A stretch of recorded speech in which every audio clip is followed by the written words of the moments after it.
ഞാനെങ്ങാനും എന്റെ കണ്ണുകൊണ്ട് എന്റെ നബിയെ കാണാനേക്ക് അവസരമുണ്ടായാൽ ഞാൻ എന്റെ നബിയോട് പറയും സല്ലല്ലാഹു അലൈഹി വസല്ലം, ലാ തംശി ഇല്ലാ അലാ ഖദീലകൽ ഖദമോ. നബിയെ, അങ്ങ് മണ്ണിൽ ചവിട്ടിയിട്ട് നടക്കരുത് നബിയെ സല്ലല്ലാഹു അലൈഹി വസല്ലം. അങ്ങയുടെ കാല് വെക്കാനുള്ളതല്ല ഈ ഭൂമി. അങ്ങ് മേറാജിന്റെ രാവിൽ ഉയർന്നു പോയ പാദങ്ങളുടെ ഉടമയല്ലയോ? അങ്ങേക്ക് കാല് വെക്കാനല്ലയോ പുണ്യ നബിയെ?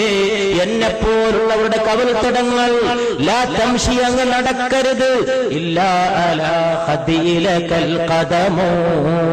അങ്ങേക്ക് കാല് വെക്കാനല്ലയോ ഞങ്ങളെപ്പോലുള്ളവരുടെ കവിൾത്തടങ്ങൾ? അതുകൊണ്ട് ഈ കവിൾത്തടങ്ങളിൽ പാദം ഊന്നി വെച്ച് നടന്നാലും മുസ്തഫ സല്ലല്ലാഹു അലൈഹി വസല്ലം. അതുകൊണ്ട് പ്രിയപ്പെട്ടവരെ, ആകാശത്തിന് താഴെ ഇമ്പത്തോടെ പിടിച്ചു നിൽക്കാനും മുന്നോട്ട് പോകാനും ഉയർത്തിപ്പിടിക്കാനും